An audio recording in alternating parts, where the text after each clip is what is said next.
Alors on a une suite un peu zarbi donnée par son premier terme et une relation qui est pas classique. Par exemple, c'est pas une suite arithmétique, ni géométrique, ni arithmético-géométrique, à cause du n qui est là. Donc ça doit être vrai pour n plus grand que 0. Ok, on nous demande de calculer les premiers termes, et donc bah en fait il suffit d'utiliser cette relation-là. Alors déjà pour n égale 0, donc ça veut dire qu'on copie-colle 0 à la place de tous les n, bah ça fait u1 égale 2u0 plus 0 moins 1, donc 2u0 moins 1. Et comme u0 vaut 1, bah ça fait 1. Et après on recommence. Pour n égale 1, ça fait u2 égale 2u1, donc bah ça fait 2.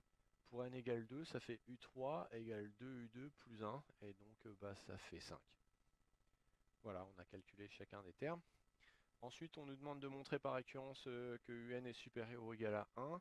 Alors on n'a qu'à faire une récurrence faible. P0 est vrai parce que U0 c'est 1 qui est supérieur ou égal à 1.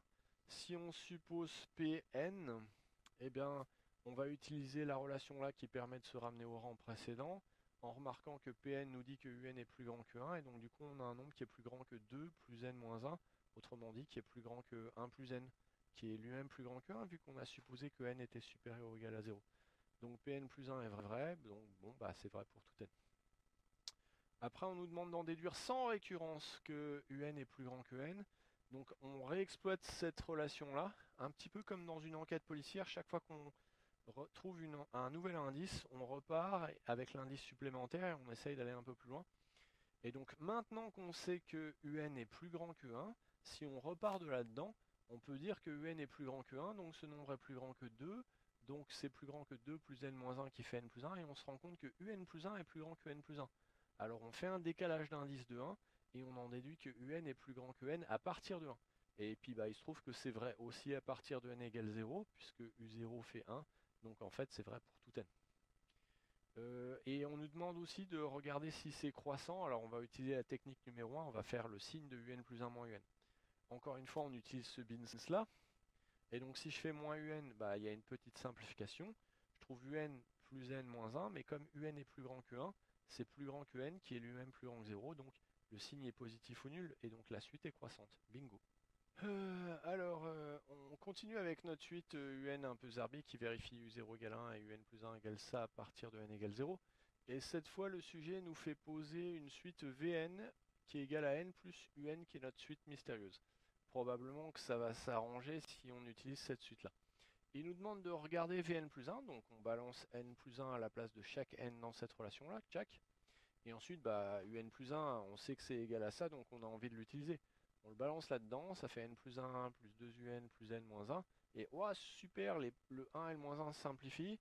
Et on peut factoriser un 2, et si on factorise un 2, on reconnaît 2 fois Vn. Eh, mais du coup, Vn, t'es une suite géométrique de raison 2.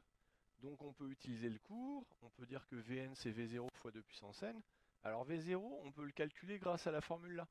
V0 c'est 0 plus U0, autrement dit c'est 0 plus 1, donc ça fait 1. Et donc du coup Vn c'est 2 puissance n. Et alors c'est là où il faut se rappeler que on a posé que Vn était égal à n plus Un, autrement dit n plus Un c'est Vn, autrement dit c'est 2 puissance n. Bah, il suffit de faire passer le n de l'autre côté et tchac, on chope que Un c'est 2 puissance n moins n. Ok, et donc on nous demande de faire un calcul un peu zarbi. Un plus 1 moins 1 sur 2 puissance n, donc Un plus 1 il est là. Et donc ça fait ça. Et donc si je fais moins 1, je me retrouve avec 2un plus n moins 2. Divisé par 2 puissance n. Oh là, il y a des 2 là et là. J'ai envie de le factoriser. Ça fait 2 fois un moins 1 sur 2 puissance n. Et on a un plus n sur 2 puissance n. Et là, les deux se simplifient et ça fait un moins 1 sur 2 puissance n moins 1 plus n sur 2 puissance n. Et donc c'est la relation qu'ils veulent. Alors après, ils veulent qu'on fasse une récurrence. Et là, on comprend pourquoi. Regardez, ce nombre-là, on trouve globalement que c'est le même que celui-là qui est le même au rang précédent, plus un petit bidule.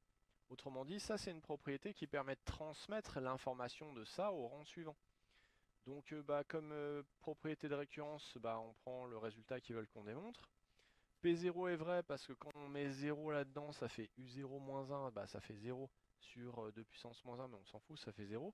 Et quand je mets 0 à la place de n, ça fait une somme qui va de 0 à moins 1, et par convention, ça donne 0 aussi. Donc c'est vrai.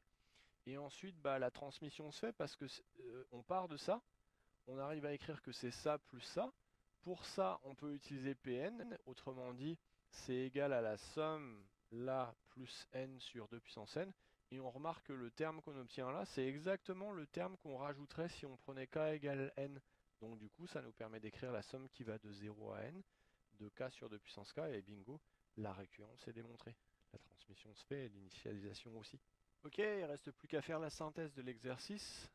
On a calculé cette somme Lazarbi et on a montré que c'était un sur 2 puissance n-1 à la question précédente. Et on avait montré que un c'était 2 puissance n-n. Bah, il suffit de copier-coller cette formule-là là-dedans. Et on obtient que la somme Zarbi c'est 2 puissance n-1 sur 2 puissance n-1. Après, bah, on simplifie ça, ça fait 2. Et puis on garde ça tel quel en factorisant le moins et ça fait moins n plus 1 sur 2 puissance n moins 1. J'ai oublié. Et on a la formule attendue.